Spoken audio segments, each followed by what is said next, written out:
Hey, Sim, how are you doing?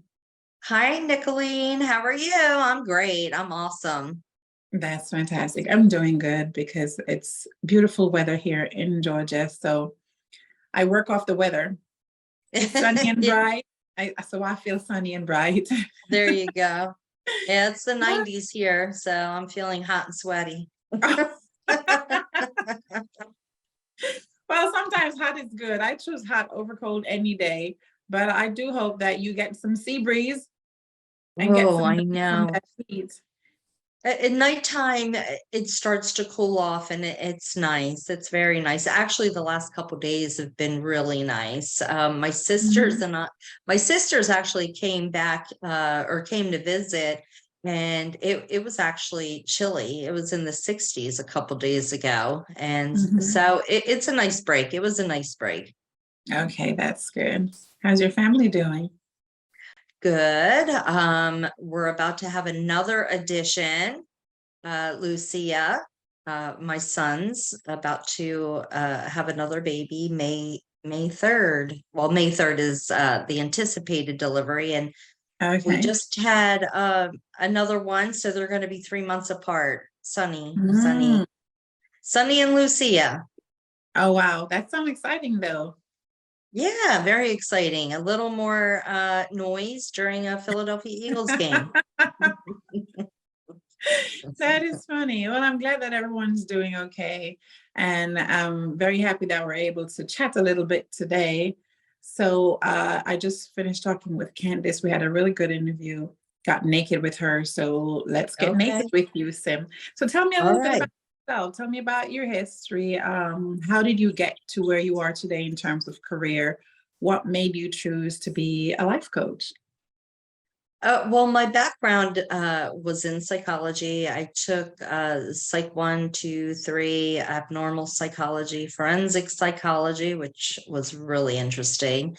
I was in college getting my bachelor's in broadcast journalism, and these were just side classes. And I was always drawn more towards the psychology part of it. Um, and as far as getting my life coach, I had breast cancer and was going through that. And at the end of all that, what are you going to do? What are you going to do with your life? That's important. And Mhm. it was one of those spiritual dreams that I had. And it led me here. It led me to get my certifications in life coaching, and that's what I've been doing ever since. I was always a life coach in my, not a life coach, but coaching as a Mhm. mentor in some of my jobs. I was a peer mentor through the banking industry, which was very uplifting for my peers to come to me Mhm. for guidance and also advice. Um, and then I just did it on my own. I wanted to get my certification and be my own advocate, but also be a cheerleader for others. Oh, that sounds beautiful. But it sounds like you were drawn to these psychology courses while you were Mm. in college. And I understand that because I felt growing up the same way that that's really what I wanted to do. My parents were not having it. But Oh, look really? at, this is what life is like. It came full circle because I'm still doing what I know I was made to do right now. But Yes. what do you think drew you to more so to those courses than to journalism per se that you were interested in? I think I was trying to figure out myself. As I was taking these courses, I was like, oh, so that makes a lot of sense. Mhm. I as a child, I was through trauma. I had childhood trauma. Um, during I had abusive boyfriends, and why I was drawn to those type of men. Um, I saw my mother being abused, and then I was sexually abused and had a boyfriend, two black eyes, and a broken nose. And just from there, you want to know why. Why are you putting up with this? And Mhm. why are you drawn to that type of environment? And, after I was older and in my 20s, I fell in love with a beautiful man. And 34 years later, here we are. But sometimes you have to go through those traumatic events to appreciate life's balance of the good and the bad. That's absolutely true.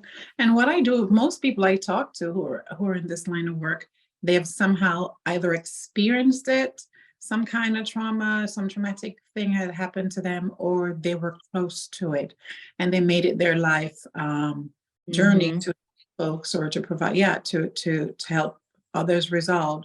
So this is what I find happen a lot, and this also, I believe, brings hope to folks who are experiencing these things because they can see that no matter what you've been through, there is better on the other side. So I always encourage people to share their story because their lives are like testimonies, and that's needed.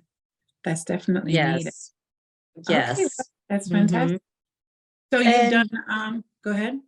well, I was going to say, and later in life, I was always drawn to help abused and neglected children. So I became a guardian ad litem, an officer of the court, to where I would visit the families that were somehow in the court system, whether the parents were on drugs or whether the children were being abused. And that's very difficult to see. And you go through your own trauma, and then later in life, nothing's wrong with me. I feel good. And I think we discussed this in one of our interviews. And Yeah. sometimes it's our attitude about the abuse, because sometimes our attitude about the abuse can be just as inhibiting than the actual abuse itself. Mhm. So we have to move forward. And for those that may need therapy, they might need to delve deeper into their past and the root cause, and or you might benefit both from a therapist and a life coach at the same time. And those that feel that they're okay from their past and the trauma and they just want to move forward, then a life coach, it would be the right direction for them. I'm glad you mentioned that, and that's something that we encourage a lot here. And there are some folks who do need both, like you say, and there's some folks who are okay with dealing with a life coach because a life coach meets them where they're at and help them to get beyond. So I feel like sometimes both are necessary, but I feel like even having a life coach is really important for every and anyone to have, because sometimes no matter how successful you are, you do have these roadblocks sometimes, and for some reason you just can't find a way around or through it. So that life coach is going to be like your cheerleader who's pushing you on and motivating you to keep going, because I don't wake up Yes. every day feeling motivated. So I feel like a life coach is very important. Now, so great. I'm glad that I can see why you're so passionate about what you do because you've been there, you know what it's like on both sides.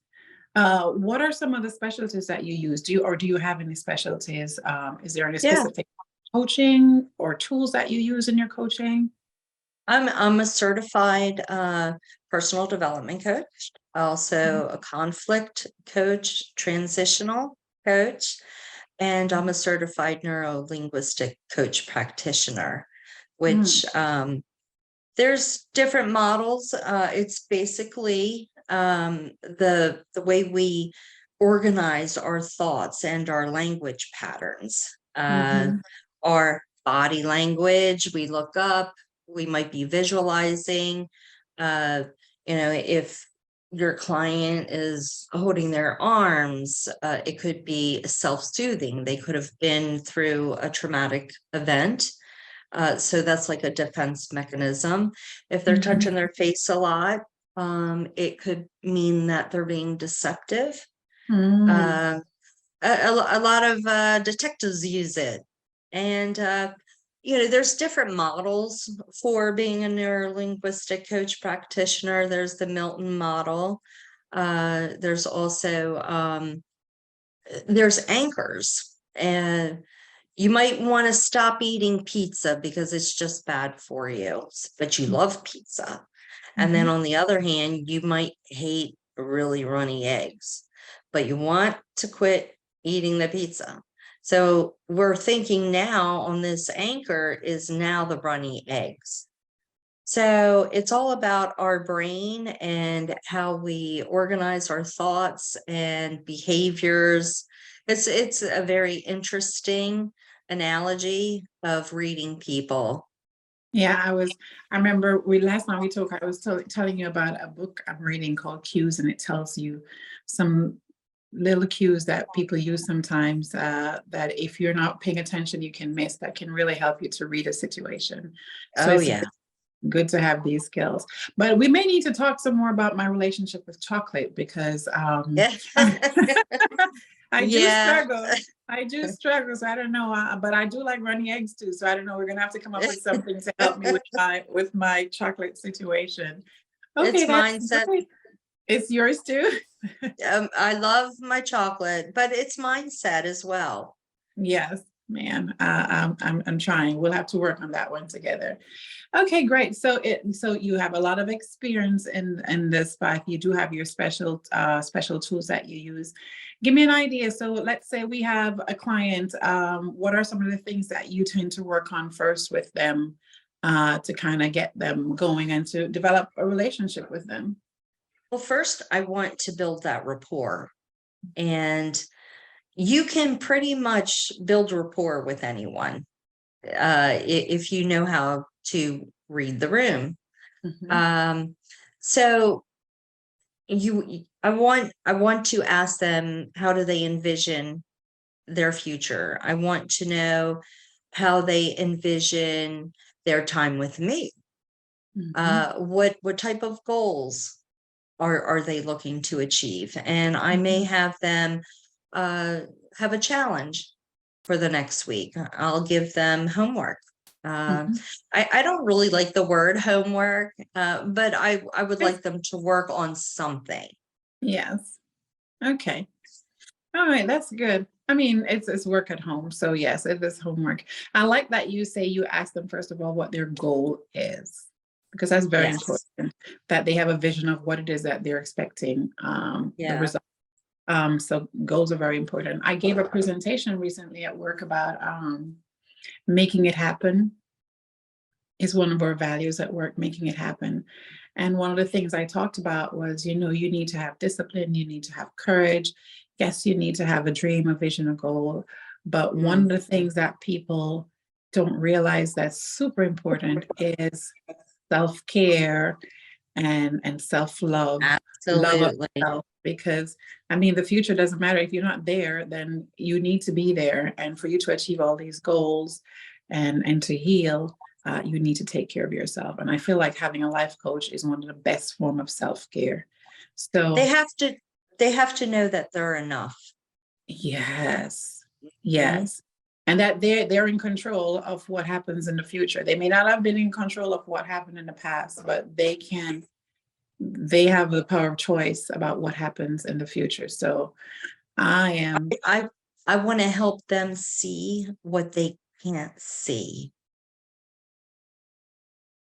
that's And part of that is letting them know that they're enough. that's true. That's awesome. Yes, and it's important for them to have the support that they need, because it's not going to be easy. And I tell folks I talk to all the time, this is not a time thing where we tell you in 3 months, 6 months, 9 months you're going to be super perfect and awesome. Healing is an ongoing thing. And having a life coach is just one of the tools that can get you there. But it's an Absolutely. ongoing thing. You Mhm. have to be committed to the process, and you have to really want it badly. So I'm excited about what we're doing, and of the team that we have, a very diverse team that we Yes. have of people. So I Yes. know that anyone who chooses to work with Sim will be getting someone with lots of experience, someone who's been Uh, there, who knows exactly what they're going through, and has all the tools to help them to get there. So I'm excited for us to work together, yeah. and I'm glad to I have you on just our team. Well, thank you, Nicolene. I just want to say one thing. Sure. Our self-talk, our language creates our reality. That's why affirmations are so important, I think, for us to listen to. Maybe driving in the car, laying in bed at night, um, visiting your platform, and getting the help that they need. It's just going from one thing to another, and just the whole living the everyday chaos that goes through our life, not only maybe the traumas that we had in our past, but then we're also dealing with the everyday chaos of work. So, that's what a life coach does. They help us through the chaos of everyday life, whether Yeah. it's career, whether it's family, uh, just working on ourselves. True. And just remind people of some tools that are available too. I know for me, I use music. Mm. Um, I use aromatherapy. I was talking earlier about how important journaling was, Oh, yeah. how helpful that was for me. And that is why it was so important to me after I wrote my book, A Long Walk Journey to Self. I went back and I started working on a journal because I feel like sometimes if you can afford, because a lot of people are not in the space to pay for our program or any program or to spend much money on healing. So there are other ways that they can find different resources. On our website, there is a link that's called Helpful Resources, where there are so many um, I nonprofit saw that. organizations, yeah, where people can Yeah. really help. I remember The back in the list the list was like this, and now it's like this. So it's you really, yeah. growing. It's Mm-hmm. growing. And for anyone who's watching or anyone who has any knowledge of any nonprofit organizations or any company that's helping, have resources, please let us know. I'll add that to it. I remember back in the days when I was struggling so much. One of the main things I needed was food. And someone said to me, dial 211. And I'm like, what is that? That's and I did. I went on there, I dialed 211. And I'm amazed that more people don't know about the help and the resources that are available for almost any situation that you're in. Yeah. So my job is, yes, we folks need to get naked, learn about themselves, get a life coach. You can make it a part of your monthly expenses to is part of self-care. But then there are lots of free Yeah. resources out there. And our goal is not about making money, it's helping people primarily. So I want to be able to bring Yes. them the best, whether they're paying for it or not. So I'm so happy about the team that we have because every single person that I've interviewed, like yourself, they're very experienced and more so they've been through it in some form or another, and they're very passionate and they're very experienced in what they're doing. So I'm excited. Sometimes I can't contain myself, but I'm very excited about what Well, we're doing. your naked challenge, it takes a lot for the coaches on your team to Mhm. get naked. A lot of people may not want to admit the trauma that they've been through, or the sexual abuse they've been through, or the domestic violence they've been through, because they're ashamed of what people might think of them. Yeah. They might not hold them to a higher standard. They might think that, well, for lack of a better word, low life, but it takes a lot of courage to put themselves out there. And I'm so glad that your platform is an avenue for uh, the abused, the neglected, the trauma. Just everyone is welcome on your platform. Yeah, I'm glad you say that. And you mentioned about being a cancer survivor too. That is a Yep. traumatic thing. Sometimes it's not have to be someone doing something to you, but just like you say, life itself can hand you some very, very difficult situations. Um, and the fact that you've come back from that, you've healed from that, and now you're turning around and using your experience to help others. That's also very commendable. So Yeah, uh, and it doesn't run in my family either. It was a gene. it It's a just, gene. oh, Hmm. Yeah. And well, also, I forgot to tell you, speaking of the gene, It came from my father's side. And my father is the one. There's parental kidnapping. I spoke to you back Yeah. in on your launch. Yeah.